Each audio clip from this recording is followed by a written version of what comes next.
আসসালামু আলাইকুম dear viewers, সকলকে স্বাগত জানিয়ে আজকের ভিডিও শুরু করতেছি। আশা করি আল্লাহর রহমতে সকলে ভালো আছেন। তো আজকে আমি যে বিষয় নিয়ে আলোচনা করব সেটা হচ্ছে যে আমরা তো অলরেডি আমাদের ষান্মাসিক মূল্যায়ন শুরু হয়েছে। তো এখন আমরা তো সবসময় জীবনকালীন মূল্যায়ন তো দিয়ে আসতেছি, এখনও দিচ্ছি। এখন সামনে হয়তো ষান্মাসিক মূল্যায়ন অলরেডি আমাদের পরীক্ষা শুরু হয়ে গেছে, কিন্তু নতুন অ্যাপস এখনও শুরু হয় নাই, সেটা কিন্তু আমাদের দিতে হবে। তো আমাদের তো একবার শিক্ষণকালীন মূল্যায়ন দিতে হয় অ্যাপসে, তারপরে ষান্মাসিক দিতে হয়, তারপরে সামনে আরও বছর শেষ আমাদের বাৎসরিক যে সামষ্টিক মূল্যায়ন আসতেছে সেটাও দিতে হবে। এখন কথা হচ্ছে যে বিভিন্ন সময় বিভিন্ন ধরনের কারণে হয়তো অ্যাপসের জটিলতা বা নেটওয়ার্কের সমস্যা বা অনেকেই প্রত্যন্ত অঞ্চলে আছেন যাদের কারণে বিভিন্ন সমস্যা হচ্ছে। তো তারা কীভাবে রেজাল্ট দিবেন বা এই রেজাল্টগুলো সংরক্ষণ কিভাবে করবেন? তো অ্যাপসের সাথে অবশ্যই আমাদের যে হার্ড কপি আছে সেটা কিন্তু মিলিয়ে কিন্তু আমাদেরকে এটা সংরক্ষণ করতে হয়। তো এই ক্ষেত্রে দেখা গেছে অনেক সমস্যা, জটিলতা কিন্তু চালু হয়। সেটা হচ্ছে যে হার্ড কপিগুলো অনেক হয়, যার কারণে আমাদের এগুলা সংগ্রহ করতে একটু সমস্যা হয়ে থাকে, বিভিন্ন কাগজপত্র যা ঝামেলা হয়ে থাকে। তো আজকে আমি আপনাদেরকে যে জিনিসটা দেখাতে যাচ্ছি সেটা হচ্ছে একটা শিট আমি তৈরি করেছিলাম। সেই শিটটা যদি আপনারা এইভাবে ফলো করেন বা শিটটা যদি আপনারা বানিয়ে নিতে পারেন, তো আমার মনে হয় তিনোটার যে পিআইগুলো আছে একদম সহজে এই পিআইগুলো আপনারা সংরক্ষণ করতে পারবেন। এবং কি একটা কাগজের মধ্যে কিন্তু তিনটা যে শিক্ষণকালীন ষান্মাসিক আর বাৎসরিক যেটা আছে সেটা কিন্তু খুব সহজে কিন্তু একদম সংরক্ষণ করা যাবে। তো আমরা একটু দেখি আমাদের যে আমরা এই যে অ্যাপসে আমাদের যে তিনটা যে শিক্ষণকালী মূল্যায়ন, তার হচ্ছে ষান্মাসিক সামষ্টিক মূল্যায়ন, তার হচ্ছে বার্ষিক সামষ্টিক মূল্যায়ন, এই তিনটার জন্য আমাদের আলাদা আলাদা কিন্তু শিট করতে হয়। শিট করার কারণে কিন্তু আমাদের কাগজপত্র হয়তো অনেকগুলো হয়ে যায় এবং দেখা গেছে জীবনকালীনের জন্য তো অনেকগুলো পিআই থাকে, 1 বছরের পিআই। তারপরে আমাদের বার্ষিক সামষ্টিক মূল্যায়নের সময় এগুলো সব কিছু আমাদেরকে রাখতে হয় বা হাতের কাছে থাকতে হয়। তো এগুলো যদি কোনো একটা হারায় যায় বা কোনো একটা সমস্যা হয় তখন কিন্তু আমাদের একটা বিরাট একটা সমস্যার সম্মুখীন হতে হয়।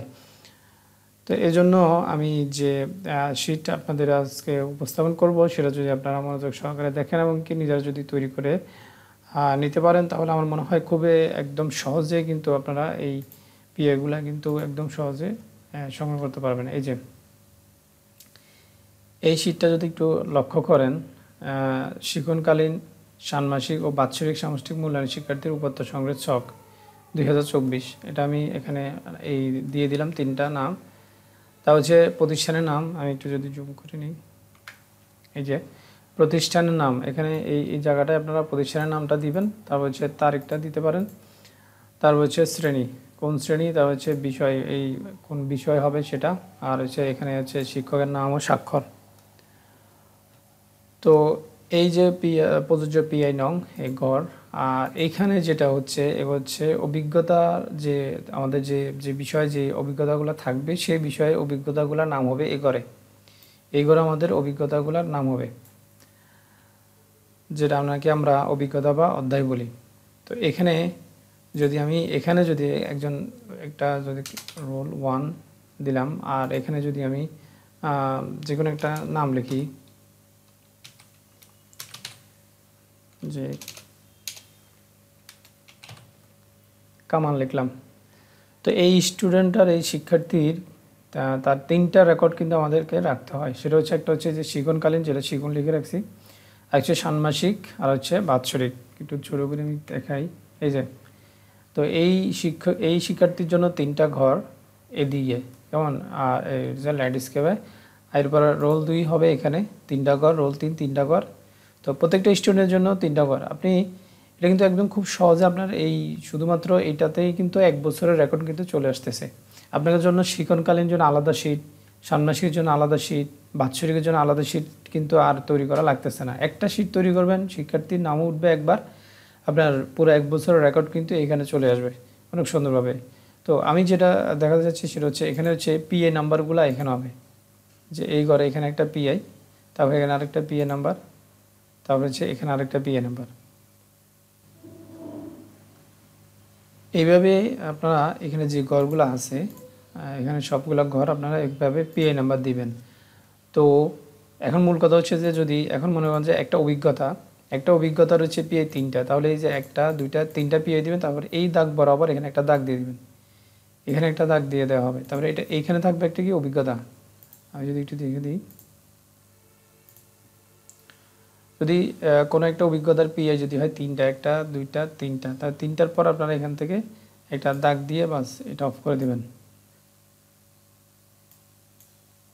এটা একটা দাগ দেওয়া হবে। তার এইখানে থাকবে অভিজ্ঞতার নাম।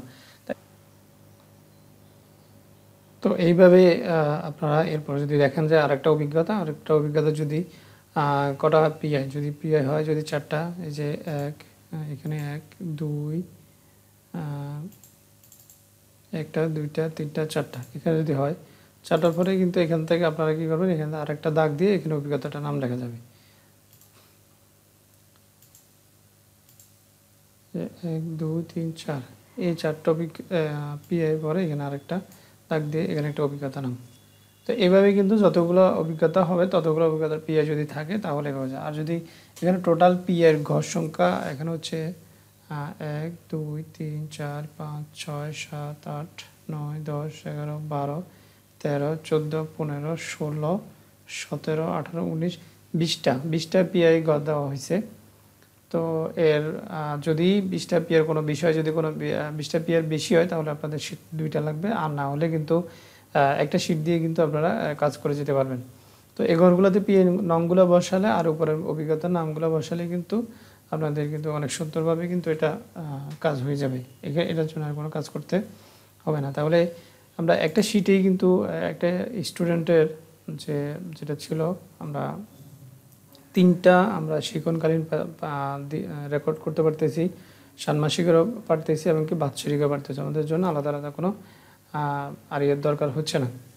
তো আশা করি আপনারা এইভাবেই কিন্তু পুরা সেটা যদি বানিয়ে নিতে পারেন তাহলে কিন্তু আমার মনে হয় সবচেয়ে বেটার হয়, এবং কি সহজেই কিন্তু আপনারা এই রেকর্ডগুলো পিআই রেকর্ডগুলো কিন্তু অনেক সুন্দরভাবে কিন্তু সংগ্রহ করতে পারবেন। এটার জন্য আরেকটা জিনিস হচ্ছে যে আপনাদের যে চূড়ান্ত যে আপনারা যে মূল্যায়ন করবেন, বাৎসরিক করে যে সার্টিফিকেট আপনারা প্রদান করবেন, যে নৈপুণ্য অ্যাপসে দিলে তো তারা তো অটো জেনারেট করেই আপনাদের সার্টিফিকেট আপনাকে দিবে। আর কিভাবে ওখান থেকে নৈপুণ্য রেজাল্ট শিট যেটা ডাউনলোড করা হয়, এটার জন্য আমার চ্যানেলে তো এবং কি ভিডিও দেওয়া আছে, ওখান থেকে আপনারা দেখে নিতে পারবেন। আর এখান থেকে যদি আপনারা করতে চান তাহলে কিন্তু আপনাদের এই যে 3টা জিনিস কিন্তু লাগে। তো 3টা জিনিস কিন্তু এখানে যদি একসাথে দেওয়া আছে, 3টা জিনিস শিখন, ষান্মাসিক আর বাৎসরিক, তো এখান থেকে আপনারা কিন্তু সুন্দরভাবে আপনাদের যে সার্টিফিকেটের জন্য এখান থেকে পিআইগুলো নির্বাচন করতে পারবেন অনেক সহজেই। তো এই গেল পিআই। আর আমাদের যে বিহেভিয়ার যেটা আছে সেটার জন্য এরকমভাবে আরেকটা আমি শিট বানিয়ে রাখছিলাম, সেটা একটু আপনারা একটু দেখিয়ে দিই। এই যে সেটা হচ্ছে যে এভাবে আমাদের বিহেভিয়ারের জন্য আপনারা জানেন যে 10টা ইন্ডিকেটর লাগে, আমাদের যেহেতু 10টা ইন্ডিকেটর দেওয়া আছে এখানে।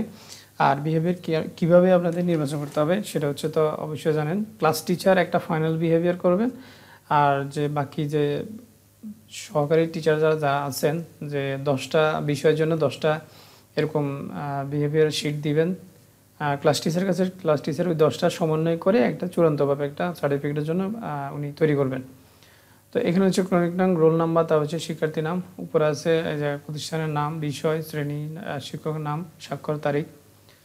আর এখানে আছে যে আমাদের বিহেভিয়ার হচ্ছে 2টা, একটা হচ্ছে ষান্মাসিক আর হচ্ছে বাৎসরিক। 6 মাস পরে আমাদের এখন যেটা চলতেছে এখানে একটা বিহেভিয়ার আসবে, আর আরেকটা হচ্ছে বাৎসরিক 12 মাস, যেটা নাকি আমাদের নভেম্বর ডিসেম্বর দিয়ে যে সেটা হবে পরীক্ষা, ওই সময় একটা বিহেভিয়ার এখানে পূরণ করে রাখতে হবে। তো এইভাবেই কিন্তু একটা শিটের মধ্যে কিন্তু অনেক সহজেই কিন্তু আপনারা এই বিহেভিয়ারগুলো এখানে সংরক্ষণ করে রাখতে পারেন। তো এখানে কিন্তু 7-8 জন যায় আছে শিক্ষার্থী নাম ধরবে, শিক্ষার্থী অনুযায়ী ফটোকপি করে আপনারা ব্যবহার করতে পারবেন অনেক সহজে, অনেক সুন্দরভাবে। তো আশা করি আপনারা এই বিষয়গুলো অনেক ভালোভাবে বুঝতে পেরেছেন। আর যারা বুঝেন নাই তাদেরকে যারা সহযোগিতা করবেন এবং কি ভিডিওটি তাদেরকে দেখানোর জন্য অবশ্যই বেশি বেশি করে শেয়ার করবেন। আর যারা আমার চ্যানেল এবং পেজ থেকে ভিডিওগুলো দেখতেছেন তা অবশ্যই আপনাদেরকে ধন্যবাদ। আর কোনো মন্তব্য থাকলে অবশ্যই কমেন্ট করে জানাতে পারেন। আর আজকে এই পর্যন্তই, আবার দেখা হবে কোনো এক নতুন ভিডিওয়। আল্লাহ হাফেজ, আসসালামু আলাইকুম রহমতুল্লাহ।